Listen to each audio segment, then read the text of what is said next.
గణానాం త్వా గణపతిగుం హవామహే కవిం కవీనాముపమశ్రవస్తమం జ్యేష్ఠరాజం బ్రహ్మణాం బ్రహ్మణస్పత ఆనః శృణ్వన్నోతిభిः సీదసాదనం. శ్రీమహాగణాధిపతయే నమః. మొట్టమొదట అసలు ఆరంభం చేసుకోవడమే. మనం ఏ పని చేసినా గణపతితోటే ఆరంభం చేసుకుంటాం. మనకి ఇంత వేదం చదువుతున్నారు, ఇన్ని రకాల మంత్రాలు వచ్చు కదా, మరి బ్రాహ్మణోత్తములు ఏమైనా ఆ మంత్రాన్ని దాటి వేరే కొత్త మంత్రాలు చదువుతారా అంటే వాళ్ళైనా గణానాంత్వా అని చెప్పి మొదలుపెట్టి చదవాల్సిందే. ఎంత అద్భుతమైనటువంటి మంత్రం అది అంటే గణానాంత్వా గణపతిగుం. ఈ ప్రపంచంలో మీరు ఏది తీసుకున్నా చాలా గణాలుగా అనే అనేకమైనటువంటి సెక్ట్స్గా విభజించబడి ఉంటుంది. ఈ మొత్తం విశ్వం తీసుకున్నారు, పైన నక్షత్రాలు, ఒక్క నక్షత్రమా, నక్షత్రాలు అనేక గణాలు. అలాగే మనుషులు తీసుకుంటే మనుషుల్లో అనేక గణాలు, ఒంటెలు తీసుకుంటే ఒంటెల్లో, మీరు ప్రపంచంలో ఏ ప్రాణిని తీసుకున్నా అందులో రకరకాలైనటువంటి ఉంటాయి. ఆ గణాలన్నిటికీ వాటిల్లో ఒక గణంగా కాకుండా అధ్యక్షుడై ఉన్నటువంటి వాడు ఎవడు అంటే, ఇప్పుడు మామిడి చెట్టు అని నేను అన్నా అనుకోండి, మళ్ళీ మామిడి చెట్టు అంటే అక్కడితో అయిపోలా. దాంట్లో సువర్ణ గన్నేరని, లేదు గులాబీలండి అద్భుతంగా ఇవి చేయడానికి బాగుంటాయి, దీన్ని అల్ఫాన్సా అంటారు, అట్లా రకరకాలైనటువంటి బంగినిపల్లి అండి ఇది అని మళ్ళీ అందులో కూడా చాలా విభజనలు ఉంటాయి. అంటే ఈ ప్రపంచం అంతా కూడా గణాలు గణాలుగా విభజించబడ్డది. గ్రూప్స్ అండ్ సెక్ట్స్గా విభజించబడింది. ఈ గణాలన్నిటికీ ఎవరయ్యా అధ్యక్షుడు? గణపతి.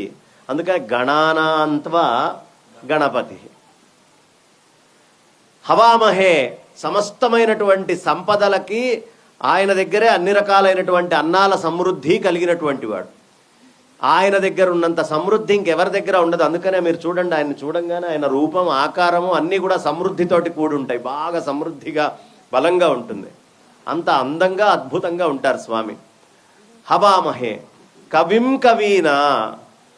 కవిం అంటే ఎవడయ్యా అంటే పరమాత్మ యొక్క క్రాంతిని దర్శించగలిగేటటువంటి వాడిని కవి అంటారు. కవయః క్రాంతదర్శయః అంటారు.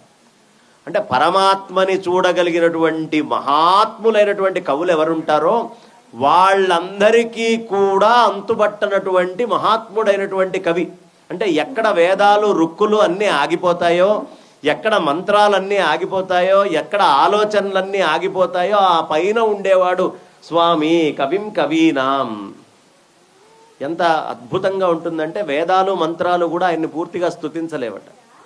అంతటి మహత్తరమైనటువంటి స్వరూపం. కవిం కవీనాం అనే పదంలో మనకి ఇప్పుడు ఏదో పాటలు రాసే వాళ్ళందరూ కవులు కాదు. కవి అనేటటువంటి వాడు పరమాత్మని దర్శించి అనుభవించాలి అనుకుండేవాడు. ఆ అనుభవించి ఇతరులు చూడలేనటువంటిది ఏదైనా ప్రయత్నం చేసేవాడు, అట్లాంటి వాడు. మరి ఆ ఇతరులు చూడలేనటువంటిది ఏంటి? వేదం. కాబట్టి అలాంటి వేదాలకి కూడా అందనటువంటి వాటికి కూడా కవయః అయినటువంటి వాడు అని చాలా గొప్పగా చెప్తారు.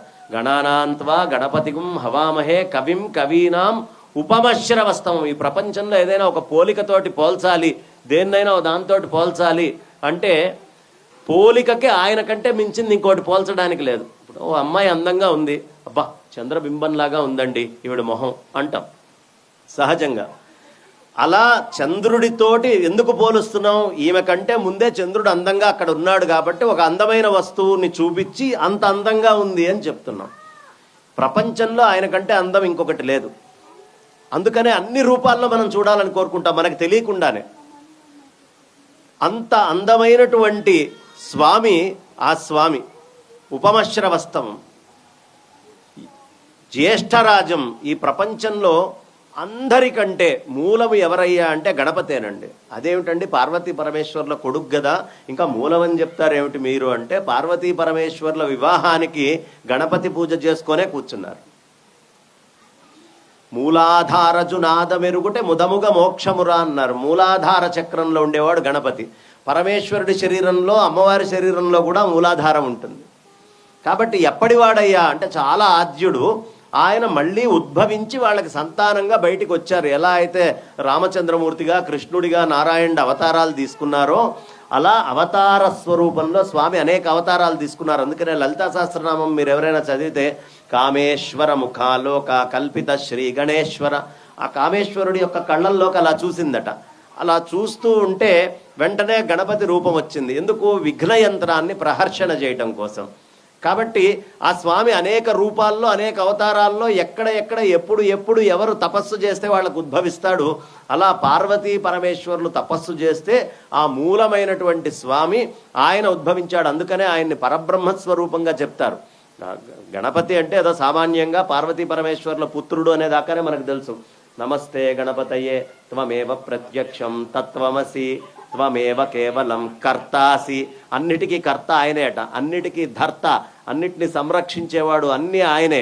త్వమేవ హర్తాసి, అన్నీ ఆయనే. త్వం సర్వం కల్విదం బ్రహ్మాసి, త్వం సాక్షాత్ ఆత్మాసి నిత్యం. అన్నీ నువ్వేనయ్యా, సాక్షాత్తు పరమాత్మవి నువ్వే, నీ నుంచే ఈ మొత్తం విశ్వం అంతా మాకు గోచరం అవుతోంది అని చెప్పి వేదం చెప్తోంది. కాబట్టి అంత సనాతనుడు గణపతి. ఒక అవతారంగా పార్వతీ పరమేశ్వరుల యొక్క సంతానంగా మాత్రమే మనకు తెలుసు. ఈ గణపతి ఎంతటి గొప్పవాడయ్యా అంటే జ్యేష్ఠరాజం బ్రహ్మణాం బ్రహ్మణస్పతే. బ్రహ్మణాలు అంటే వేదాన్ని విభజన చేసినప్పుడు బ్రాహ్మణాలు అని మనం అద్భుతంగా చెప్పుకుంటాం. ఈ కర్మ చేయడానికి మొత్తానికి యోగ్యమైనటువంటి మంత్రాలని బ్రహ్మణాలు. అలాంటి బ్రహ్మణాలకి ఎవరయ్యా ఆద్యుడు అంటే ఆయనే. అంతటి మహాత్ముడు బ్రహ్మణాం బ్రహ్మణస్పతే. ఈ పదం ఎంత అద్భుతమైనటువంటి, వేదంలో ఉండే రుక్కులన్నిటికీ కూడా అధిష్టాత ఎవరైనా ఉన్నారు అంటే ఆయనే అధిష్టాత. చూడండి ఎంత బాగా చెప్పుకుంటూ వస్తున్నారో. జ్యేష్ఠరాజం బ్రహ్మణాం బ్రహ్మణస్పతే ఆనశృణ్వన్. నేను చెప్పే ఈ మాటలన్నీ విని నువ్వేం చేస్తావయ్యా? ఊతిభిహి సీద సాధనం. నీ సమస్తమైనటువంటి శక్తులతో మా ఇంట్లోకి వచ్చి కూర్చో. ఇల్లు అంటే ఏమిటి? మొట్టమొదట గణాలు అంటే ఎవరు? గణాలు అని చెప్పినప్పుడు దేవతాగణం అని చెప్పచ్చు. దేవతాగణాలకి అవసరమైంది ఏమిటి? అన్నాలు. ఆ అన్నము ఆయనే అధిపతి. ఆ అన్నము వాళ్ళకి చేరాలి అంటే యజ్ఞాలు. ఆ యజ్ఞాలకే ఆయనే అధిపతి. ఆయనే దేవతలందరికీ ఆహారం పెట్టేవాడు. కాబట్టి సమస్తమైన శక్తులతో ముందు నువ్వు రావయ్యా అని ఆరంభం చేస్తే తప్ప వాళ్ళైనా వేరే చెప్పడానికి లేదు. గణాలు అంటే మన లోపల ఉండే ఇంద్రియాలు.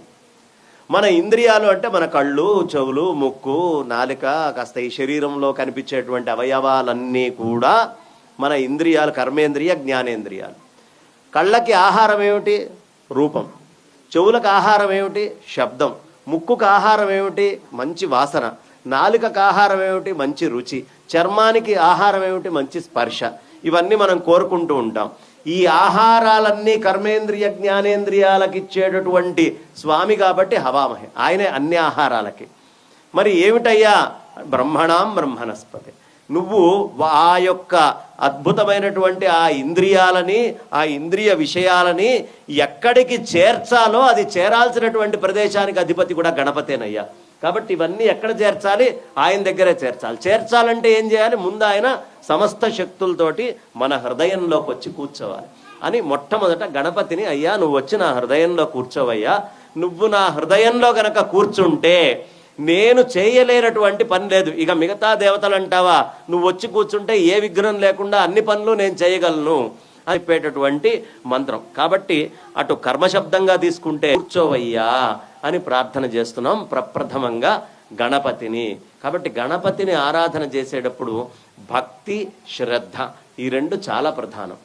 ఈ భక్తి శ్రద్ధ అనేది ఆయన మీద మీరు ఎంత పెడితే అంత మీ కుటుంబంలో నుంచి వచ్చే ఇబ్బందులు కానీ కష్టాలు కానీ అంత దూరం అవుతాయి. దీంట్లో అనుమానం ఏం లేదు. నిస్సంకోచంగా అంత అద్భుతమైనటువంటి ఆ విభూతి ఆయన దగ్గర నుంచి మనం పొందగలుగుతాం.